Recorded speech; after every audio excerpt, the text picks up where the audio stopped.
Magandang araw, mga kaalaman na hinog. Madalas nating marinig sa ating mga anak o apo ang linyang, "Nay, mag-a-abroad na lang ako para yumaman tayo."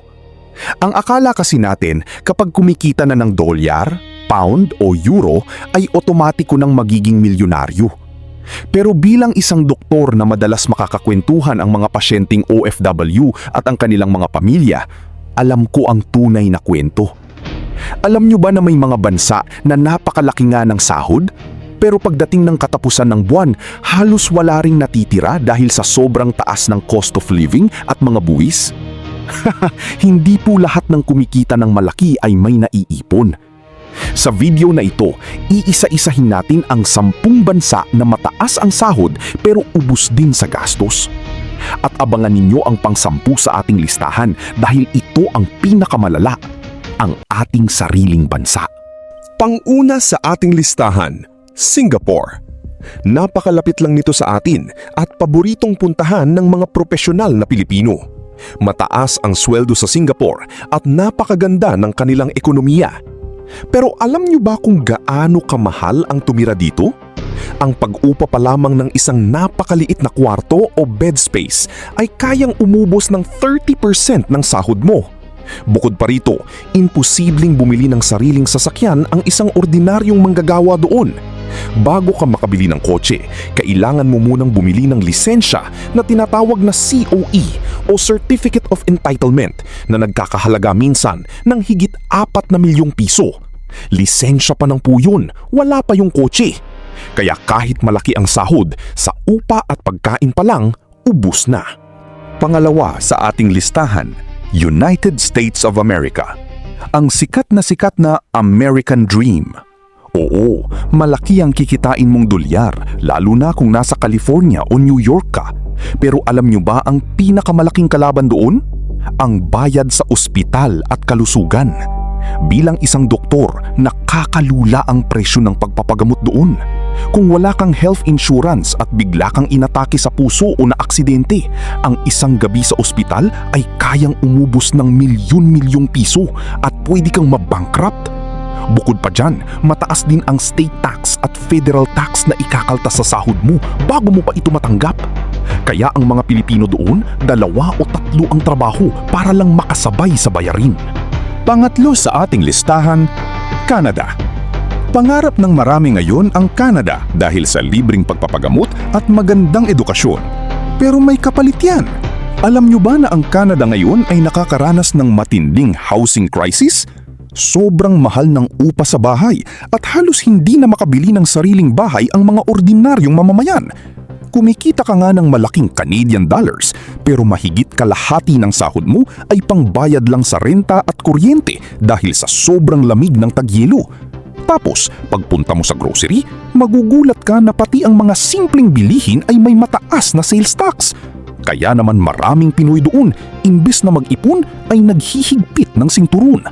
Pang-apat sa ating listahan, Japan. Kilala ang Japan sa pagiging malinis, ligtas, at mataas na pasweldo. Pero alam nyo ba kung gaano kamahal ang prutas at gulay sa bansang ito?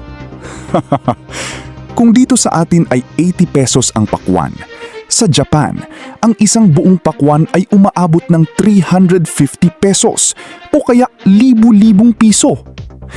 Napakamahal din ng pamasahe sa kanilang mga tren at taxi. Idagdag pa natin na napakataas ng kanilang buwis sa sahod, buwis sa paninirahan o residence tax, at mandatory na bayad sa health insurance at pensyon. Bago dumating sa palad ng ating mga OFW ang kanilang sweldo, dumaan na ito sa napakaraming kaltas. Pang-5 sa ating listahan, Australia. Ang Australia ay may isa sa pinakamataas na minimum wage o pinakamababang sahod sa buong mundo. Talaga namang malaki ang kikitain mo, pero kapalit niyan, napakamahal din ng lahat ng bagay. Alam nyo ba na ang pagbili ng isang kaha ng sigarilyo doon ay umaabot ng higit 2,000 piso? Ang pagkain sa labas o sa mga restaurant ay napakamahal din dahil malaki rin ang pinapasweldo nila sa mga nagluluto at nagseserve. Kaya ang mga Pinoy sa Australia, bihirang-bihira kumain sa labas. Mas gusto nilang magluto na lang sa bahay para may maipadala sa Pilipinas. Dahil kung susundin nila ang lifestyle ng mga lokal doon, simot ang bulsa nila. Baka naman po, malapit na natin maabot ang 100k subscribers. Nais ko po magpasalamat sa mga solid supporters natin simula nung una pa lang.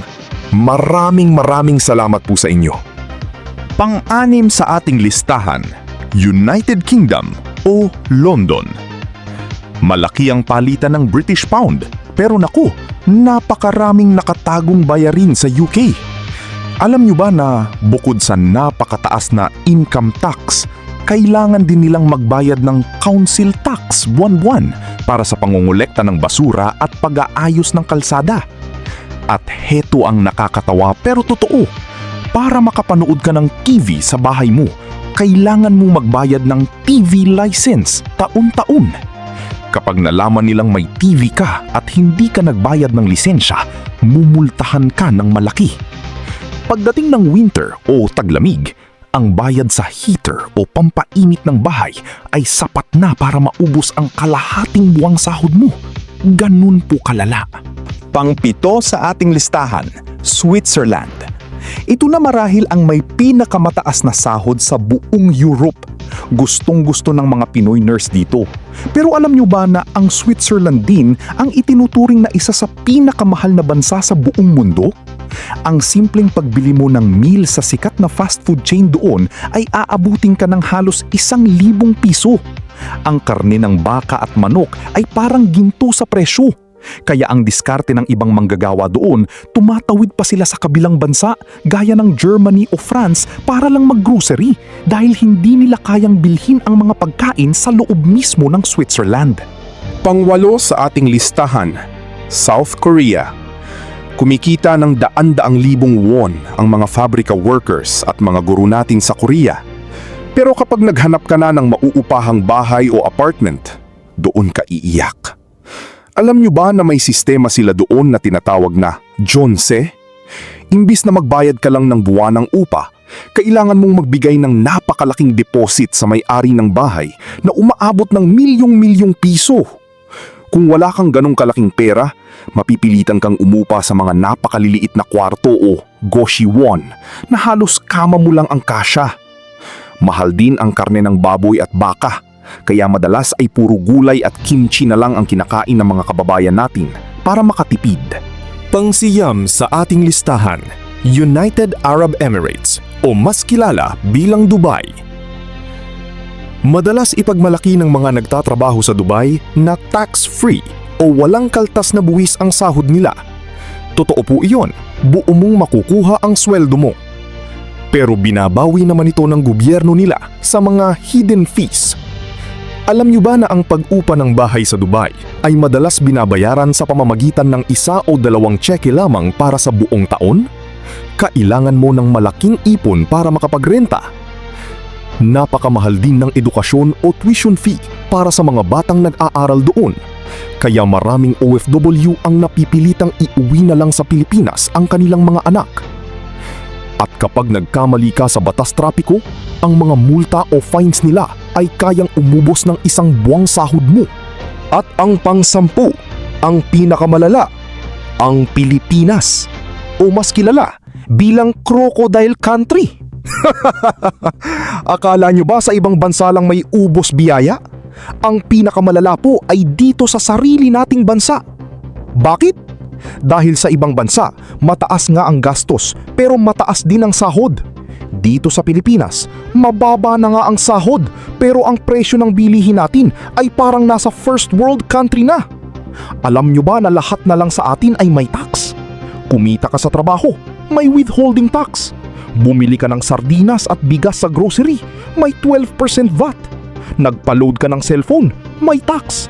Namatay ang isang tao at may ipapamanang lupa, may estate tax pa rin. Bukod sa buwis, andyan pa ang walang katapusang kaltas sa SSS, PhilHealth at Pag-ibig. Halos wala pang naiuwi ang isang ordinaryong manggagawa natin, ubos na agad sa pamasahe dahil sa traffic at pambayad sa kuryenteng isa sa pinakamahal sa buong Asya.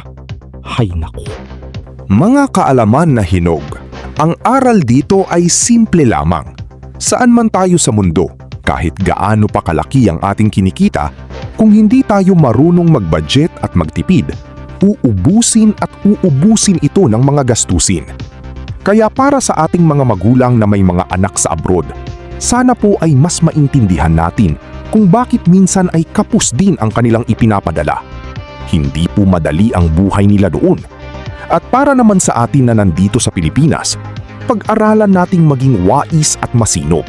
Dahil sa dami ng ating buwis at bayarin, kailangan nating pahalagahan ang bawat pisong ating kinikita. I-share ang video na ito sa inyong mga anak na OFW para maramdaman nilang naiintindihan ninyo ang kanilang sakripisyo.